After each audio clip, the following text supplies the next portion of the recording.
Hello girls, welcome back to my channel vlogged up. 2 दिन topics discuss करने थे यार, पर ये बीच में बार्सिलोना वर्सेस मैन यूनाइटेड का मैच आ गया, इस वजह से थोड़ा बिजी हो गया। पर जल्दी से शुरू करते हैं। आगे बढ़ने से पहले please do leave a like on this video, comment में अपने thought suggestion as usual of course, and subscribe कर देना अगर आप चैनल पे नए हो। भाई सबसे पहले तो बात करते हैं जो रेफरी का स्कैंडल। भाई बार्सिलोना में एक तो ना आप 1 मिनट भी सांस नहीं ले सकते और कोई बुरी खबर ना आए, ऐसा हो नहीं सकता। बीइंग अ बार्सिलोना फैन अब ना आदत पड़ चुकी है मेरे को कि कुछ ना कुछ होता रहेगा इस क्लब के साथ, तो कोई दिक्कत नहीं है। मैं ठीक है। अभी जो लेटेस्ट रेफरिंग स्कैंडल आया है बार्सिलोना का, उसके बारे में थोड़ा सा आपको ब्रीफ कर देता हूं। भाई इट इज मतलब मार्सा ने रिपोर्ट किया है, आपको पता है मैड्रिड बेस्ड न्यूज़पेपर है।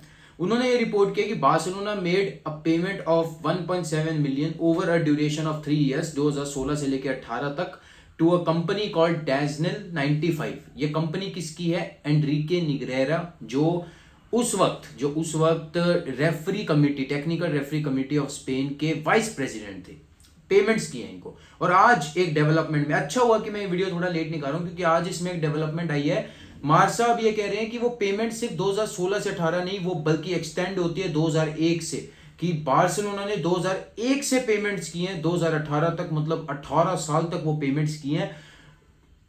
A total sum of 7 million 8 million तक की पेमेंट्स की हैं उसी बंदे को, उसी कंपनी को। ठीक है। अब क्योंकि यार अब ये आया है सामने, तो बार्सिलोना ऑफ कोर्स इसमें कुछ बोलेगी, अपना स्टैंड देगी। ऑफ कोर्स RFEF भी देगी, ऑफ कोर्स रेफरी कमेटी भी देगी, और ऑफ कोर्स भाई टेबेस को भी देना पड़ेगा। ठीक है, उन सब की स्टेटमेंट्स आ चुकी हैं ऑलरेडी, वो मैं आपको बता देता हूं। अब बार्सिलोना क्या कह रही है कि यह बार्सिलोना डिनाई नहीं कर रही, क्योंकि यार पेमेंट्स के सबूत तो मिल चुके हैं। यस, बार्सिलोना ने कहा yes we made payments to that guy, जो भी है वो बंदा, जो भी वो कंपनी है। पर क्यों की थी उसका इंटेंट समझ लो। अब यार न्यूज़पेपर मीडिया तो ये कहेगी ना, क्यों अपने फेवर में डिसीजंस के लिए करी थी पेमेंट। आप हम भी तो ये कह रहे हैं ना, मतलब जो टॉक्सिक फैन है बार्सिलोना के खिलाफ है, वो भी ये कहेंगे। पता था। बार्सिलोना क्या कह रही है कि या we made those payments because of our first team and second team के जो हमारे कोचिंग स्टाफ है, उन्होंने डिमांड की थी। और ये कॉमन होता है काफी क्लब्स में कि रेफरिंग कमेटी, मतलब एक रेफरिंग जो होते हैं उनको हम पेमेंट करते हैं फॉर देयर सर्विसेज। सर्विसेज किस चीज की? कि वो मतलब हमें रिपोर्ट्स देते हैं, वीडियोस देते हैं। ठीक है, किस चीज की? कि मतलब हमें प्लेयर्स को, जो यंग प्लेयर्स हैं स्पेशली ला मासिया के जो हैं, उनको कैसे बिहेव करना चाहिए इन फ्रंट ऑफ रेफरीज, की उनको बहुत ज्यादा हार्श बिहेव नहीं करना चाहिए, गालियां वगैरह अब्यूज नहीं करना चाहिए। तो उनको, क्योंकि यार एक स्कूल है यार वो, कम ऑन, तो आपको उनको वीडियो के थ्रू, विजुअल एड्स के थ्रू समझाना तो पड़ेगा ना। तो हमने उस रेफरी से, ये कॉमन होता है बड़े क्लब्स में, कि उन रेफरी से हेल्प ली जाती है कि आप लोग इन प्लेयर्स को रूल्स समझाओ, इनको विजुअल एड्स, इनको वीडियोस के थ्रू वो आप सब समझाओ। मैं ना यार मतलब बहुत आसान भाषा में आपको समझा रहा हूं, जितना मेरे को समझ में आया है। तो बार्सिलोना का ये स्टैंड है कि ये पेमेंट्स बहुत कॉमन होती है बड़े बड़े क्लब्स में, और सारे करते हैं रेफरीज को। हमने कोई इसलिए नहीं की थी पेमेंट की कोई डिसीजन हमारे फेवर में हो, बट ये पेमेंट्स इसलिए की गई थी सो दैट वो जो रेफरीज हैं वो अपना डेटा प्रोवाइड कर सके हमें, हमारे प्लेयर्स के लिए बेनिफिशियल हो सके, हमारे कोचिंग स्टाफ के लिए बेनिफिशियल हो सके, जो प्लेयर्स को समझाएं कि उन्हें रेफरीज के आगे कैसे बिहेव करना है, और वगैरह वगैरह। ठीक है, फाउल्स क्या हो, प्रोसेस पूरा, पेनल्टीज, ये सब सारी चीजें।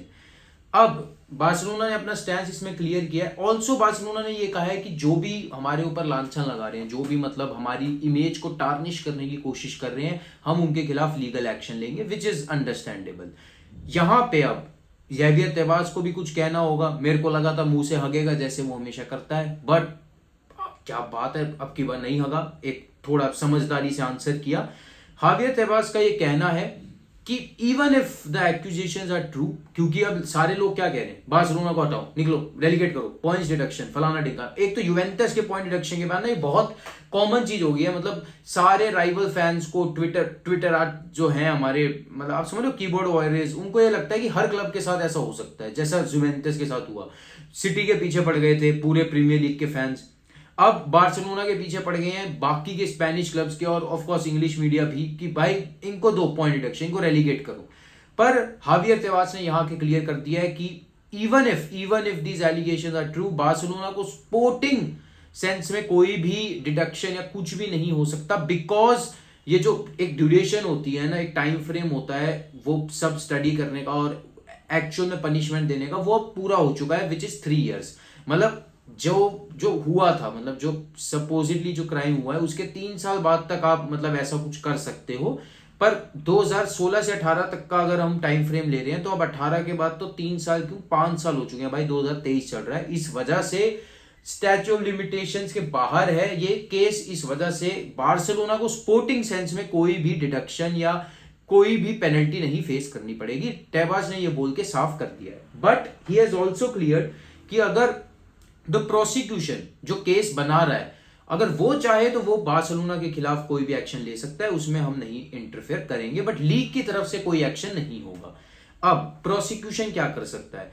फर्स्ट ऑफ ऑल प्रोसिक्यूशन तो सबसे पहले उनके पीछे पड़ा है, जो एनरिकेज निग्रेरा है, जो रेफरी हैं जिन्होंने बेनिफिट किया था इससे, उनके पीछे पड़ा है। वो उनके टैक्स, उनके पूरे फाइनेंशियल स्टेटमेंट्स को चेक कर रहे हैं कि उसने कहीं और कोई फ्रॉड तो नहीं किए हुए और किसी पार्टी से पेमेंट नहीं ली हुई। तो मतलब पहले तो वो उसके पीछे पड़े हुए हैं। और मैं आप लोगों को बता देता हूं, उस बंदे ने बार्सिलोना को थ्रेटन भी किया था जब बार्टेमो का टेन्योर था, कि जो भी इरेगुलरिटीज हैं बार्सिलोना की, मैं वो प्रेस के आगे लीक कर दूंगा अगर मैं फंसा तो। अब वो क्या इरेगुलरिटीज है, क्या था क्या नहीं, वो किसी को नहीं पता। पर अब अगर हो सकता है, अगर ये टैक्स फ्रॉड में फंस जाए ये जो बंदा है, अगर इसको प्रिजन की या कोई हेफ्टी पेनल्टी मिल जाए तो हो सकता है ये प्रेस के आगे वो इरेगुलरिटीज बता दे। बट अभी तक उसने कुछ नहीं बताई है, तो तब तक हम बार्सिलोना को कुछ नहीं कह सकते। तो अब प्रोसिक्यूशन उसके पीछे पड़ा है। अब ओंडा सेरो नाम से जो एक पब्लिकेशन है, उन्होंने आज रिपोर्ट किया कि UEFA are also looking into this matter. और यूएफए शायद, क्योंकि ला लीगा तो कह रही है हम नहीं कोई एक्शन लेने वाले, बट यूएफए शायद एक्शन ले और बार्सिलोना को बैन कर दे फ्रॉम यूरोपियन कॉम्पिटिशंस, फलाना ढिंकाना। बट उसके लिए भी दे नीड टू प्रूव कि Barcelona actually benefited from those referee decisions, from those payments.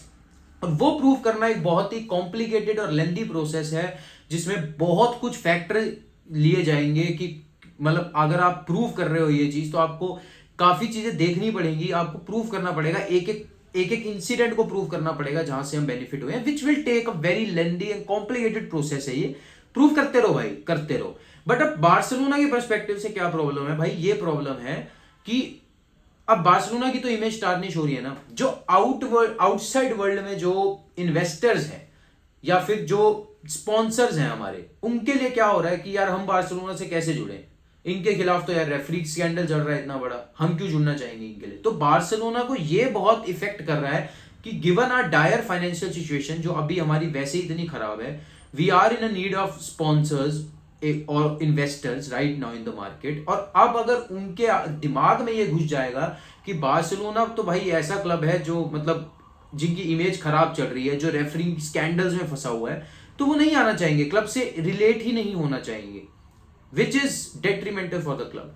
तो ये देखने वाला होगा कि क्या होता है उस सिनेरियो में। तो Barcelona would like this case, this scandal to go away as soon as possible, of course.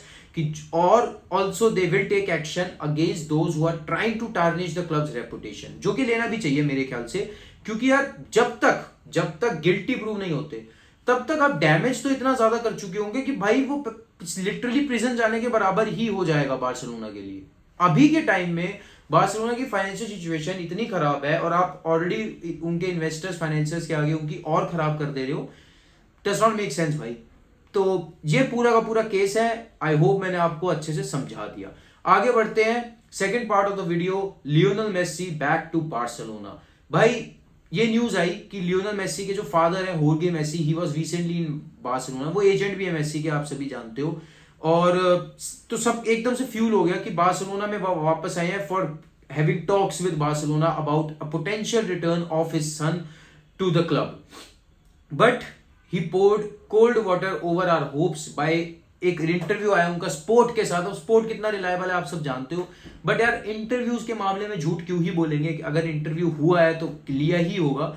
अब इंटरव्यू में ये बोला है होर्गे मेसी ने कि my son will not ever return या प्ले अगेन फॉर बार्सिलोना। उन्होंने ऐसा कहा है, क्यों? क्योंकि the conditions have not been met, ऐसा बोला उन्होंने। अब कौन सी कंडीशंस है भाई, ये कौन सा उन्होंने क्या बोला है, अब यहाँ पे भी देखो मेसी की इमेज टार्निश की जाएगी मीडिया में। अब वो मीडिया कंडीशंस निकाल देगी एक लिस्ट की, मेसी चाहता है कि लेवेंडोस्की निकल जाए, मेसी चाहता है मेरे को कैप्टन का आर्मबैंड वापस मिल जाए, मेसी अपनी अंशु फाटी से जर्सी वापस चाहता है, मेसी चाहता है ड्रेसिंग रूम का कंट्रोल, मेसी चाहता है ज़ैवी नहीं होगा मैनेजर, कोई और होगा। तो मतलब ये अब मीडिया को आप लिटरली क्लिकबेट स्टफ दे रहे हो। बट बेसिकली मतलब जो ये कंडीशंस का मतलब जो है, मतलब जो मेरे को समझ में आया और जो मैंने रिलायबल सोर्सेज से जो पढ़ा है, इट मींस कि होर्गे मेसी की जो फाइनेंशियल डिमांड्स है अपने सन के लिए वो नहीं पूरी हो पा रही। जो उन्होंने ऑलरेडी लापोर्ता के आगे बताया हुआ है जो सैलरी स्ट्रक्चर और जो है वो नहीं है। और वो देखो अंडरस्टैंडेबल भी है, जब ला लीगा ने हमें 200 मिलियन का मेज बिल कम करने को कहा है, how are we going to sustain one of the highest paid players in the world? I don't know that, financial factor से पॉसिबल नहीं है ये बात। Also the relationship between Laporta and Messi we all know वो broken है ही already.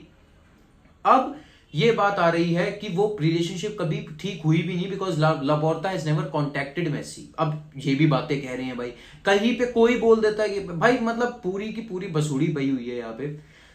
सीधी सी बात ये है, क्या होगा किसी को नहीं पता। बट एक न्यूज ये भी आई है कि मेसी अब सबसे ज्यादा जो क्लियरेस्ट ऑप्शन है वो MLS दिख रहा है। देखो PSG रिन्यू का तो मेरे को भी अब ये लग रहा है यार कि थोड़ा थोड़ा दूर होता जा रहा है, अगर बायर्न से बाहर हो गए। Second of all, verbal agreement जो दिसंबर में रीच हो गई थी वो अभी तक कुछ हुआ क्यों नहीं? वो वर्बल ही क्यों है, वो रिटर्न क्यों नहीं हुई है अभी तक? तो यार मेरे को मुश्किल लग रहा है यार, मेरे को सीरियसली अब थोड़ा डाउट मेरे को भी हो रहा है। जब रोमानो ने रिपोर्ट किया था एग्रीमेंट है, तब मेरे को लगा था he has renewed with PSG, but अब मेरे को भी थोड़ा इशू लग रहा है। और एंड यू ऑल्सो नो कि नेमार को PSG are looking to sell, तो नेमार के साथ आपको पता है मेसी के वैसे ही रिलेशनशिप बढ़िया है यार, और एम्बाप्पे के साथ नहीं है। तो Messi would like Neymar to stay, but अगर नेमार जाता है तो भाई I think Messi already has a foot outside the door. But कौन से क्लब जाएगा वो प्रॉब्लम है यार, वो देखने वाला होगा। आई होप MLS ना जाए यार, because I can seriously see him performing well for 1 or 2 more seasons in Europe top 5 leagues. पर क्या होता है अब देखो। पर बार्सिलोना का मैं पहले बता देता हूं, होर्गे मेसी ने तो ये इंटरव्यू में बोल दिया, अब कितनी सच्चाई है उस बात में ये हमें नहीं पता। बढ़ते हैं third part of the video की तरफ। गाइज, एक positive news for Barcelona, Julian Araujo deal is here we go, done and dusted. He is in Barcelona, he is a Barcelona player now.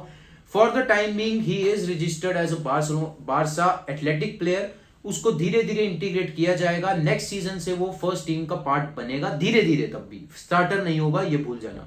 23 years old है ही। मैं आपको उसकी थोड़ी सी profile बता देता हूँ, काफी ज्यादा फिजिकल प्लेयर है, बॉल प्लेइंग अच्छी है, उसकी पासिंग वगैरह अच्छी है। मैं स्टैट्स बताता हूं आपको, इन MLS he ranks 7th in terms of tackles, defenders में 7th पे रैंक करता है। लास्ट सीजन उसके थे 73, ठीक है, in terms of defending tackles. और ओवर द 50 जितने भी लोगों के टैकल्स हैं, जितने भी डिफेंडर्स के टैकल्स हैं, उसमें पासिंग सबसे ज्यादा बेस्ट इसकी है। पासिंग एक्यूरेसी और पासेस अटेम्प्टेड सबसे ज्यादा इसकी है यूलियन अराउहो की। तो इससे आप इन दो बातों से आप ये समझ सकते हो कि the guy is very physical and second of all passing और अपना बॉल प्लेइंग में बहुत अच्छा है, which is why Barcelona wanted him in the first place. Secondly cheap आया है, 4 मिलियन का टोटल ऑपरेशन ये कॉस्ट हुआ है हमें। 2026 तक की डील है, परमानेंट ट्रांसफर है, फैब्रिजियो रोमानो ने ऑलरेडी बोल दिया है। राइट बैक स्लॉट पे आएगा, you already know Sergi Roberto midfielder है, राइट बैक नहीं खेल सकता। The only option we have right now at the right back is Sergi Roberto, क्योंकि हेक्टर बेल्ट्रिन चला गया था और सर्जिनियो डेस्ट को बार्सिलोना वापस नहीं लेना चाहती अगर वो मिलान से आ भी जाता है तो इस वजह से I think this make sense. बहुत चीप है। अगर तो देखो बार्सा एथलेटिक में खेलेगा, सबसे पहली बात तो अंडर राफा मार्केज, जो खुद एक मैक्सिकन है और ये बंदा भी मैक्सिकन है, तो US बॉर्न है but he place for Mexico. तो अच्छा है, उनके अंडर थोड़ा खेलेगा, थोड़ा सीखेगा, ला लीगा के थोड़ा टेक्निकलिटी पे आएगा। आई नो, बिकॉज आप देखो MLS से La Liga is a huge jump, तो उसको वो सीखना है। और मेरे लिए अच्छा, मतलब मेरे को खुद लग रहा है ये अच्छा है कि 3-4 महीने he is not a part of the first team, क्योंकि अभी जो हमारी फर्स्ट टीम की जो डिफेंसिव राइट बैक पे जो इश्यूज है ना, मेरे को ऐसा लग रहा है इसको धकेल दिया जाता भाई राइट बैक पे, और फिर वही होता, ये परफॉर्म नहीं करता, विच इज अंडरस्टैंडेबल, और फिर वही फ्रॉड फला, आपको पता है, एकदम से प्रेशर, क्रिटिसिज्म। अच्छा है कि थोड़े महीने ये बार्सा एथलेटिक का पार्ट रहेगा, उसके बाद ये आएगा, धीरे धीरे इंटीग्रेट किया जाएगा फर्स्ट टीम के अंडर, और फिर हम देखते हैं क्या होता है यार। Let's be positive, let's hope कि बार्सिलोना के लिए फाइनली ये वर्क कर जाए, Barcelona finally get rid of the right back crisis, the answer to which they have been looking since Dani Alves left. तो आई होप यार बढ़िया player निकल कर आए। देखने वाला होगा कि बार्सिलोना कैसे, मतलब आई होप कि ज़ैवी लुक्स, मतलब थोड़ा इसको धीरे धीरे इंटीग्रेट करे, एंड आई थिंक अराउगो एंड कुंडे कैन बी दोस गाइड, मतलब गाइड जो उसको कर सकते हैं अच्छे से इंटीग्रेट होने में फर्स्ट टीम के अंदर। तो यूलियन अराउगो का इतना ही बोलना था मेरे को। हाँ, मैं ये बता देता हूँ आप लोगों को कि 18 सेकंड से हमारा पेपर वर्क थोड़ा डिले हो गया था, इस वजह से हम इसको विंटर ट्रांसफर विंडो के अंदर साइन नहीं कर पाए। फीफा ने मना कर दिया था, but Barcelona appeal to the court of arbitration, वो अपील सक्सेसफुल हुई, इस वजह से हम इसको अब साइन कर पाए हैं प्लेयर को। अब इसको हम समर के अंदर, after the summer first team के अंदर देखेंगे from the next season. Let's hope ये प्लेयर बढ़िया निकल कर आएगा। इस अगर आपको कंटेंट आज का अच्छा लगा हो, please do leave a like, comment में अपने thoughts, suggestion and feedback as usual, and subscribe कर देना चैनल को अगर आप नए हो। अंटिल नेक्स्ट टाइम गाइज, विस्का बार्सा।